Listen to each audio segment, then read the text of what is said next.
রাত জেগে নেট ঘুমায় না মোটে ছেলেরা, অন্তত আমি দেখতেছি এই কদিন অন্তত ঘুমিয়ে বাঁচবে। কি বলে এমনকি টিপতেছে টিপতেছে টিপতেছে টিপতে টিপতে ঘুমে এসে গেছে, মোবাইল হাতেতে পড়ে গেছে, আবার তুলে আবার সেটা এখন বন্ধ, এখন শুধু কথা হয় কিন্তু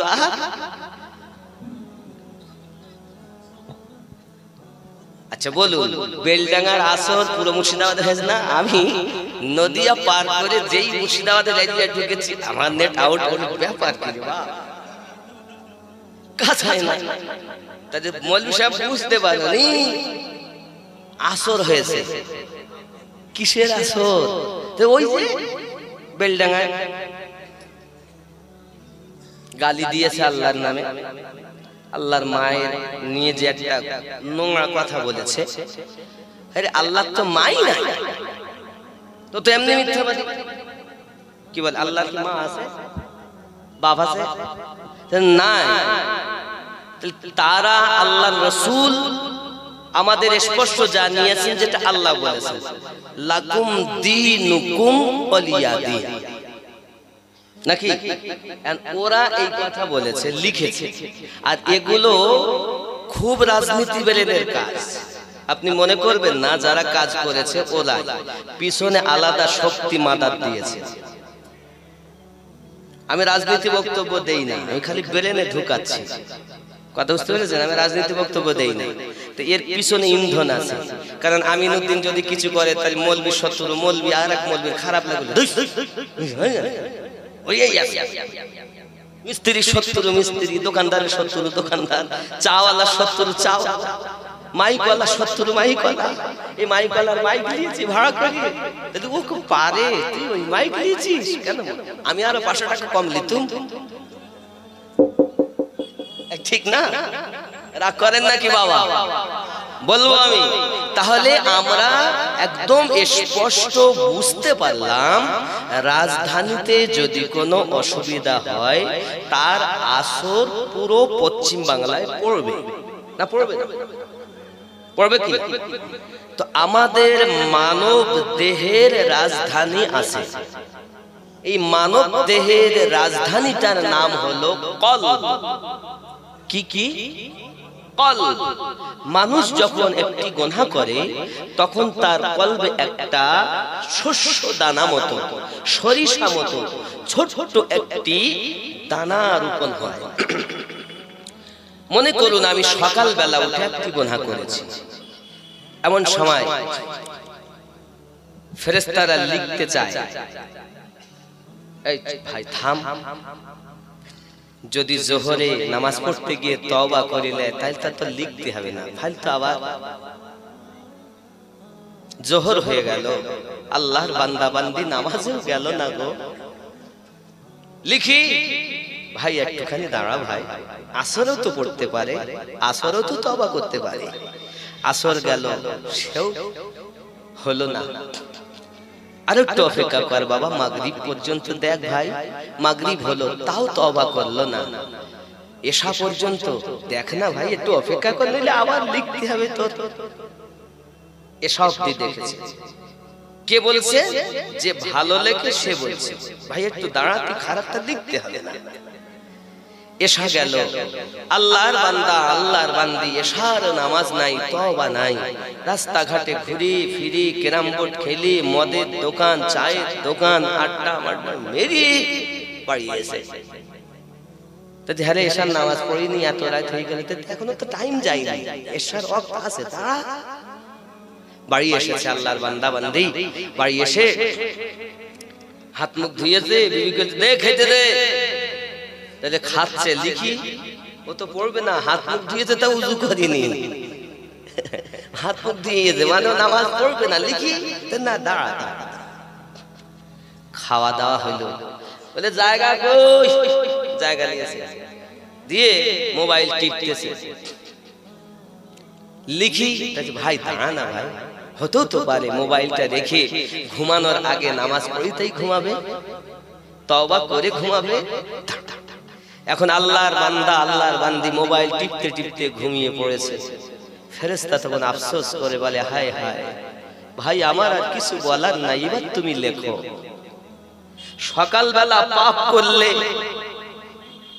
তোমার বিছানায় ঘুমানো পর্যন্ত অপেক্ষা করা হয়। আর সকালবেলা যদি তুমি নিয়ত করেছো, মনে করুন আজকে জালসায় আসবেন হযরত সৈয়দ শাহ জাফর হুজুর রাহমাতুল্লাহ আলাইহির ওরস মোবারকায় যাব, নিয়ত করেছেন, ফেরেশতা তখন থেকে নেকি লিখতেছেন, তখন থেকে লিখতেছেন। বলছি আরে ও নিয়ত ভালো করেছে, আর চিন্তা নাই, নিয়ত করলেই নাকি এখনো চলিনি, বাড়ি থেকে পা বার করিনি, বার করলে আলাদা নেকি, আসলে আলাদা নেকি।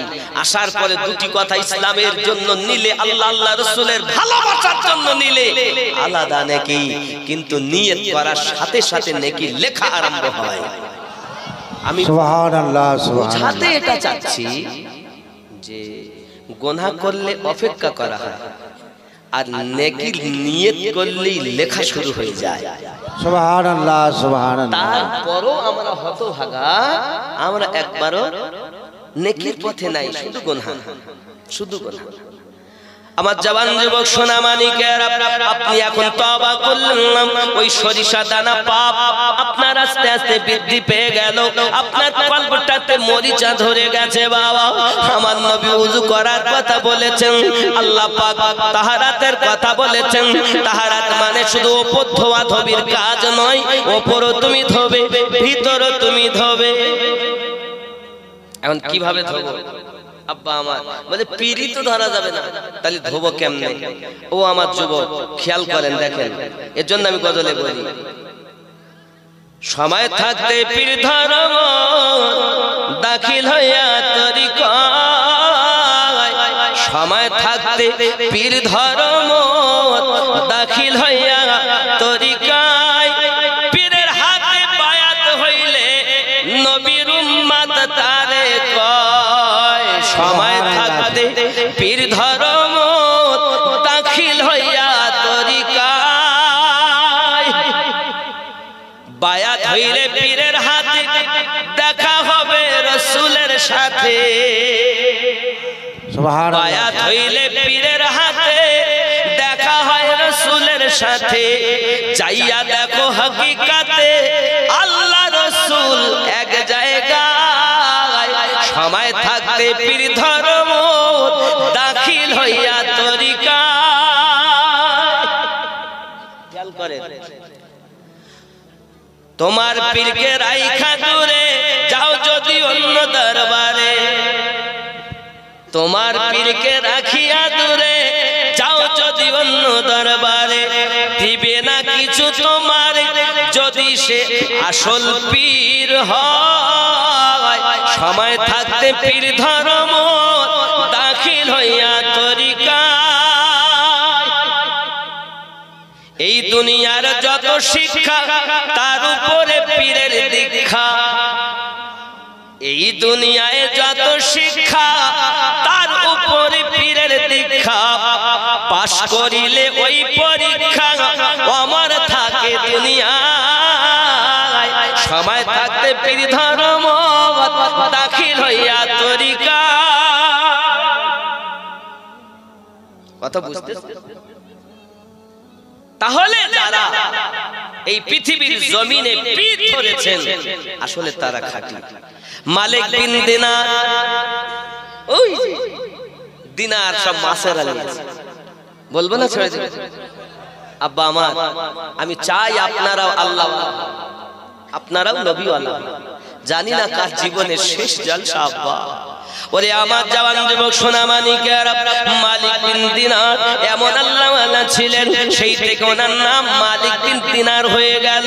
এখন নৌকার সমস্ত মানুষের পরেশান হয়েছে, ওনাকে উপরে তুলে নিয়েছে।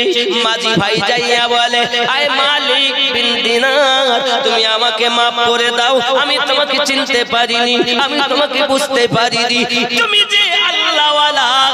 আমি তোমাকে নদীতে ফেললাম আর করে দিনার নিয়ে এসেছে। এই যুবকেরা আমার ওই মাছের কাছ থেকে একটা দিনার নিয়ে মাঝি ভাইকে দিয়ে দিয়েছে। মাঝি বলে টাকার দরকার নাই, আমাকে মাফ করে দাও। আমার আল্লাহ বলেন বান্দারে, আমার বান্দিরে, তুই যদি আমার হয়ে যাস আমি আল্লাহ তোর হইয়া যাব। আল্লাহুম্মা সাল্লি আলা সাইয়্যিদিনা মাওলানা মুহাম্মদ ওয়া আলা আলি সাইয়্যিদিনা মাওলানা মুহাম্মদ সাল্লি আলা মুহাম্মাদিন সাল্লি আলা মুহাম্মদ হরদম ज़बान से निकलो पाक नबी मुहम्मद हरदम ज़बान से निकलो शफीअना मुहम्मद सल्लल्लाहु अलैहि वसल्लम। हाय हाय, दरूদের কি মজা, দরুদের কি শান। যে বেশি দরুদ পড়ে ওই ব্যক্তি আমার নবীর নিকটে থাকে। সুবহানাল্লাহ। হায় হায়, আপনি আমি যদি পড়ি আমাদের লাভ, আমরা যদি নাও পড়ি তাতে আমার নবী কিছু কম বেশি হবে না।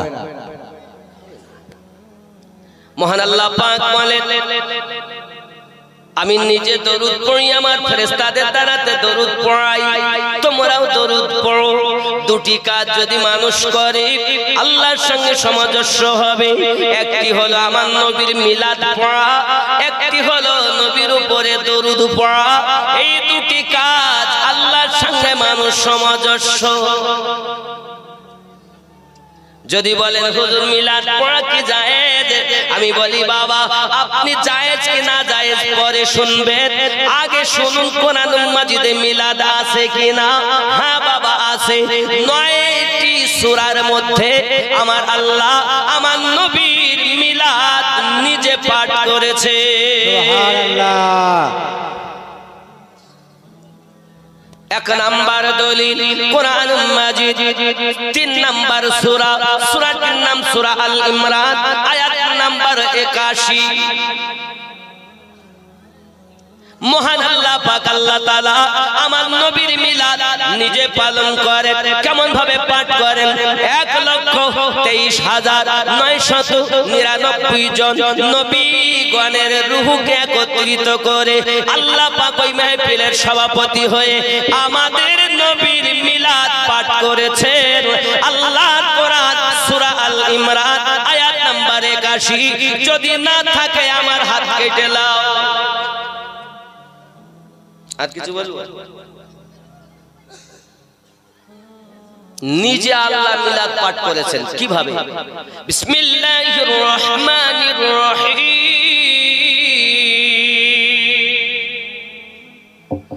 ওয়া ইযা আখাযাল্লাহু মিসাকান নাবিয়্যিন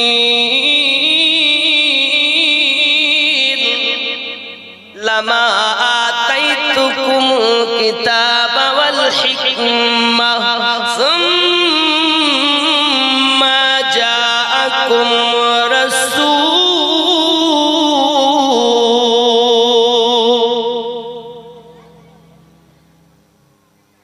স্মরণ করুন ওই দিনের কথা যেদিন আল্লাহ নবীগণের কাছ থেকে স্বীকৃতি নিয়েছিলেন, যাদেরকে আল্লাহ কিতাব ও হিকমত দান করেছেন। কি স্বীকৃতি নিলেন? তোমাদের মাঝে আগমন করবেন রাসূল। রাসূল লা তুমিনুন্না বিহি, তো অবশ্যই তার উপরে তোমরা ঈমান নিয়ে আসবে। সুবহানাল্লাহ। আমার আল্লাহ পাক আল্লাহ তাআলা আমার নবীর মিলাদ পাঠ করেছেন। যদি বলুন সুবহানাল্লাহ। তাহলে মিলাদ শরীফ কোরআন মাজিদে আছে, আপনি মানবেন কিনা আপনার ব্যাপার। হে যুবকেরা আমার, শুধু এতটুকুই নয়, পীরের কথা কোরআন মাজিদে আছে, বায়াত হওয়ার কথা কোরআন মাজিদে আছে। অনেকে বলে বায়াত হতে হবে না।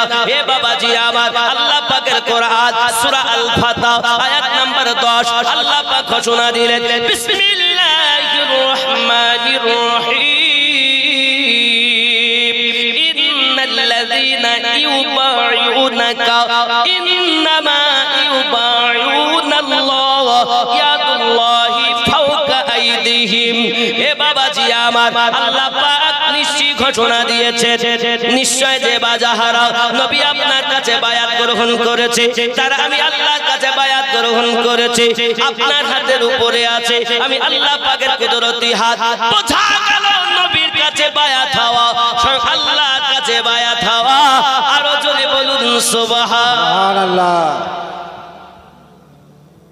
আব্বাজি আমার সোনা মানিকেরা, তাহলে বোঝা গেল এই জগতের বুকে আমরা নামাজ শিখব ওয়াহাবির কাছ থেকে নয়, আমরা নামাজ শিখব নবীর দুশমনের কাছ থেকে নয়, আমরা নামাজ শিখব আউলিয়াদের দুশমনের কাছ থেকে নয়, প্রেমিকের কাছ থেকে নামাজ শিখব নাকি? আমি এর জন্য মাঝে মাঝে বলি, কি বলি জানেন?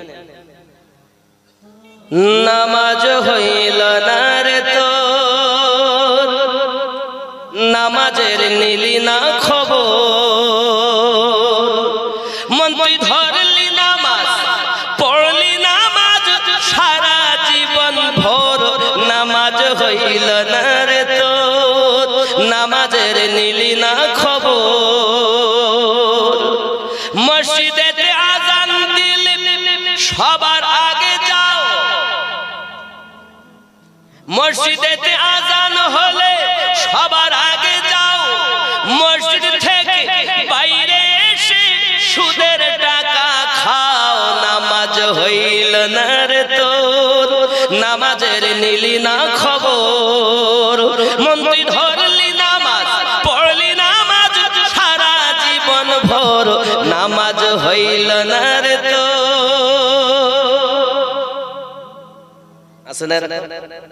মনে জাগবে, নামাজ ধরলাম পড়লাম হইল না কেন? হবে কি করে?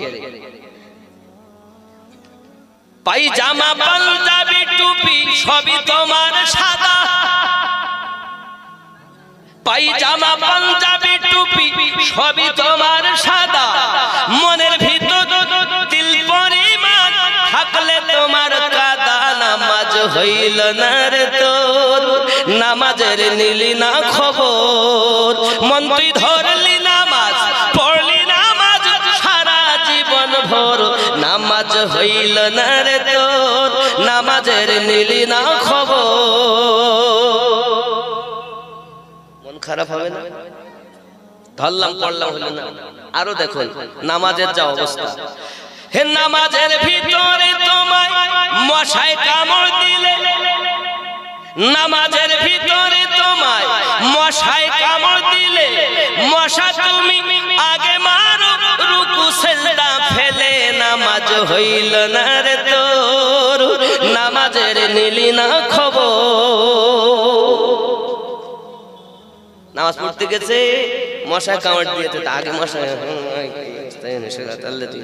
নামাজ হচ্ছে না, তার মানে উপরটা পরিষ্কার ভেতরটা ওই নামাজ আল্লাহ পায়।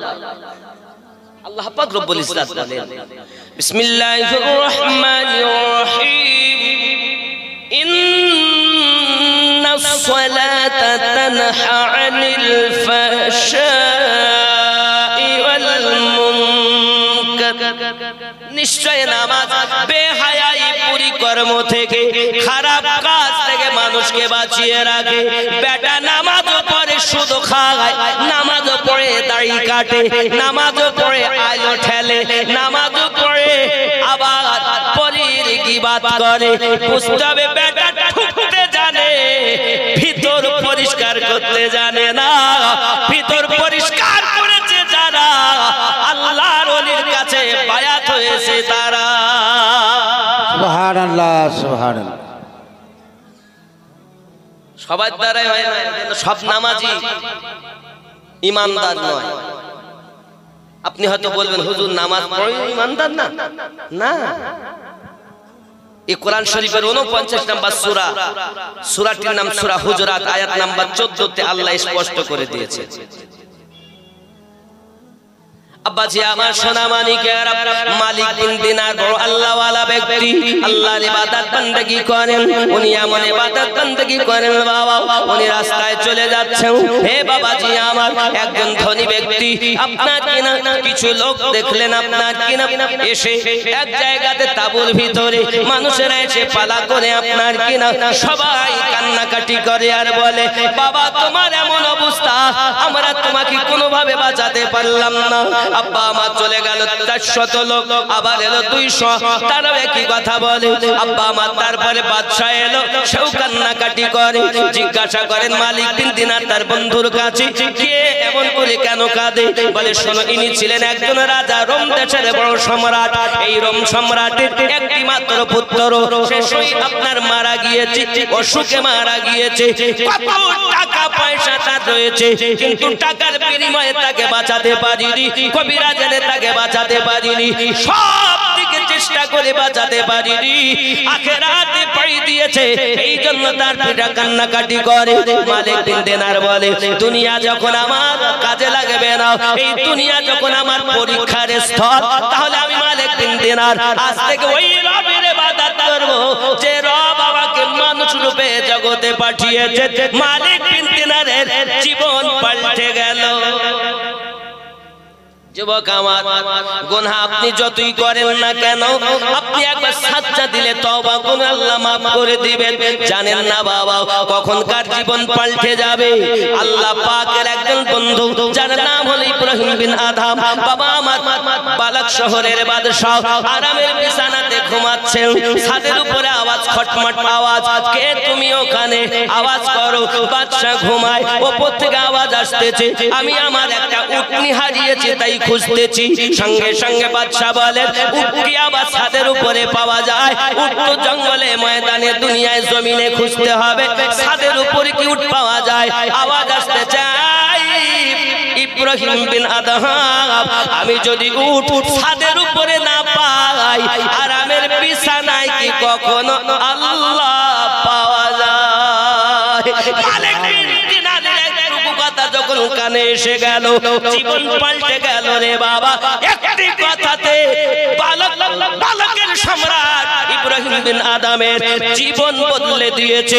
এ যুবকেরা আমার, এই জন্য বলি, আল্লাহ ওয়ালাদের সংস্পর্শে যাবে, আল্লাহ ওয়ালাদের কথা শুনবে, আল্লাহ ওয়ালা তোমাকে উপদেশ দেবে।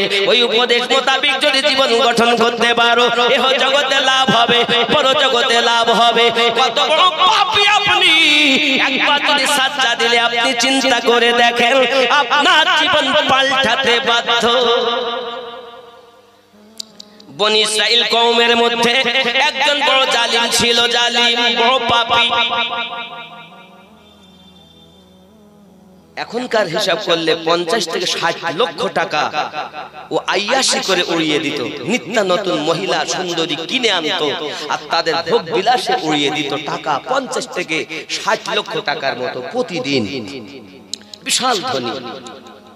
আব্বাজি আমার একদিনের ঘটনা, ওই আপনার বনি ইসরাইল কওমের ওই ব্যক্তি একটি মহিলাকে আপনার সুন্দরী দেখে খরিদ করে এনেছে, বাড়িতে আপনার কিনা রেখেছে। এই বেটা আপনার সাজসজ্জা করতে গিয়েছে। এখন এই মহিলাটা চার মুখটা আপনার ঢাকা, চেহারাটা আপনার আবৃত করা। ওই মহিলাটি কান্না করতেছে, সঙ্গে সঙ্গে ওই ব্যক্তি এসে বলছে, কেন তুমি কাঁদো? আমি তো টাকা দিয়ে কিনেছি। মহিলাটা আওয়াজ দেয়, এই জন্য কাঁদি, আগামীকাল এই মুখ আল্লাহকে দেখাতে হবে। এতটুকু কথা যখন তার কানে গেল, বাবা বনি ইসরাইল কওমের বড় পাপী তওবা করে নিল। এই মহিলা কাল আল্লাহকে মুখ দেখাবে, এই ভয়ে যদি এত কাঁদে, আমি কত অত্যাচার করেছি, কত পাপ করেছি। বনি ইসরাইল কওমের ওই ব্যক্তি নিজের গুনাহ থেকে পাপ না কিনা আপনার তওবা করে নিল, আর ওই মহিলাকে বলল আমার জন্য একটি তোমার মাবুদকে বলে দিও আল্লাহ যেন আমাকে ক্ষমা করে দেয়। এ যুবকেরা, যতই দুনিয়ায় আপনি পাপ করেন না কেন, একবার আল্লাহর দিকে আপনি ঝুঁকে যান। আমার আল্লাহ পাক বলেন, বান্দারে বান্দিরে তোর জীবনের গুনাহ মাফ করে দেব, আমি আল্লাহ তোকে বন্ধু বানিয়ে নেব। সুবহানাল্লাহ, সুবহানাল্লাহ।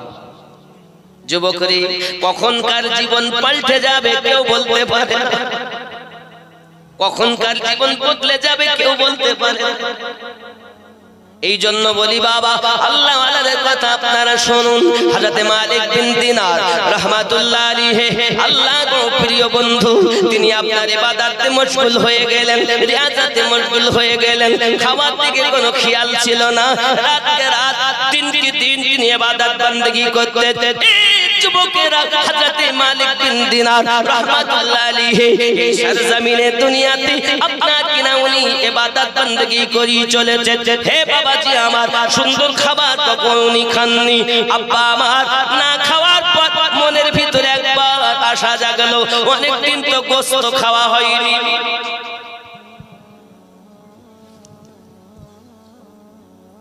গোশত খাওয়া হয়, লোকে সবাই জানে মালিক বিন দিনার জীবনে গোশত খায় না। উনি বাজারে গেছেন, বাজারে গিয়ে কসাইয়ের কাছ থেকে গিয়ে বলছেন, ভাই কিছু গোশত দেন। উনি বিনিময়ে দিয়ে গোশত কিনেছেন। দোকানদার কসাই বলছে, জীবনে তো গোশত খেতে দেখিনি, জীবনে দেখিনি, তা আজ যখন খরিদ করেছে তো দেখি দিনি, আমরা তো জানি গোশত খায় না। উনি একটা ছেলেকে বলেছে, যা দেখ পাহারা দে, দেখ কি করে। মালিক বিন দিনার করলেন কি? মালিক বিন দিনার করলেন কি? আব্বাজি আমার সোনা মানিকেরা, গেলেন গোশতটাকে আপনার একটু নির্জনতায় গিয়ে, আপনালে গিয়ে, গোপন জায়গায় গিয়ে গোশতগুলোকে আপনার কিনা রান্না বাড়া করে নিজে একটুখানি শুকলেন। শোকার পরে ওই গোশতগুলোকে আপনার মিসকিনদের মাঝে বন্টন করে দিলেন। সুবহানাল্লাহ। মনটাকে ডেকে ডেকে বলল, আরে আমার মন, এক বছর পর আজ আমি তোকে গোশত খাওয়াবো না, আমি তোকে শুনিয়ে দিলাম, দুনিয়ায় শুনেই থাক, আল্লাহ পাক মরার পরে এত সুন্দর খাওয়াবে, জীবনে ফুরাবে না। সুবহানাল্লাহ, সুবহানাল্লাহ। হযরত মালিক বিন দিনার শুধু শুনলেন আর ফিরিয়ে দিলেন, আয় মনরে আজ এতটুকুই তুই সন্তুষ্ট হইয়া দাও। এজন্য আমার হুজুর ওয়াহারি রাহমাতুল্লাহ আলাইহি লিখেছেন কি, আল্লাহর ওলি যারা মনের সঙ্গে যুদ্ধ করে তারা, সুবহানাল্লাহ, সুবহানাল্লাহ, সুবহানাল্লাহ। ওরে নবীর নায়েব, নবীর পাশে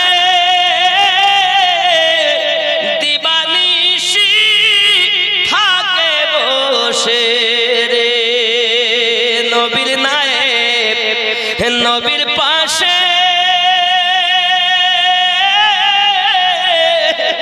দিবানিশি থাকে বসে রে, যে কর্ম করে আল্লাহর আদেশে চলে নবীর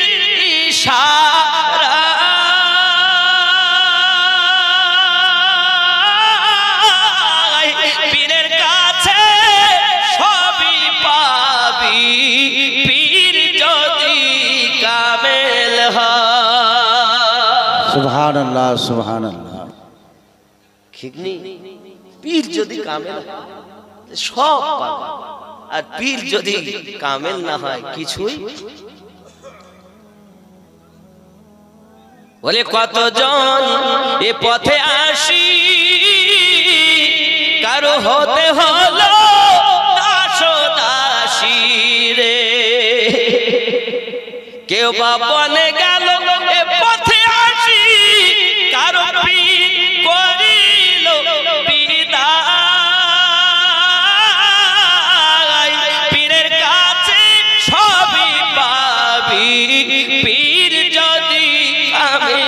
হয়। ওরে মুখে বলো আমি আমি, ভাবলে না মন কোথায় তুমি রে। আমিও তুমি আবাস ভূমি, জানো না কোন জায়গাটি হয়। আমি পীরের কাছে সবই পাবি, পীর যদি কামেল হয়। আমরা মৌলবি যারা, আমরা এক কথায় জানি এরা নবীর নায়েব। নবীর নায়েব তারাই দাবি করতে পারে। হুজুর ওয়াহাবি বলছেন নবীর নায়েব নবীর পাশে দিবা নিশি থাকে বসে, যে কাজ করে আল্লাহর আদেশে চলে নবীর ইশারা। পীর ও মুরিদি কেমন সম্পর্ক? দুধে যেমন, ওরে যেমন দুধের সাথে পানি দিলে বাঁচা যায় না বাঁচতে গেলে রে। ওরে দুধের সাথে পানি দিলে বাঁচা যায় না বাঁচতে গেলে রে। অমনি এসো আমার দিলে থাকবো দুজনা। সুবহানাল্লাহ সুবহানাল্লাহ সুবহান। কেউ কি আছে যে দুধে পানি দিয়ে দুধ আর পানি আবার আলাদা করবে? পীর ও মুর্শিদ। দেখুন মুরগি ডিম নিয়ে বসলে 21 দিন পর বাচ্চা ফুটে চিমচিম চিমচিম করে। আল্লাহর ওলিদের কাছে গেলে মানুষ আল্লাহ আল্লাহ করে।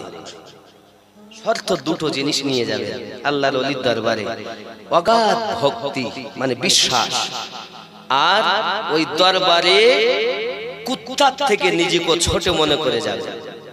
মুফতি হয়ে কোন ওলির দরবারে গিয়ে লাভ নেই, কারি হয়ে গিয়ে লাভ নেই, মুহাদ্দিস হয়ে গিয়ে লাভ নাই। তুমি কচু পাবে কচু। আল্লাহর ওলির দরবারে মুফতি হয়ে যেও না, আলেম হয়ে যেও না। দরবারের কুত্তার থেকে নিকৃষ্ট যদি মনে করতে পারো তাহলে আল্লাহর ওলির দয়ার নজর প্রাপ্ত হবে।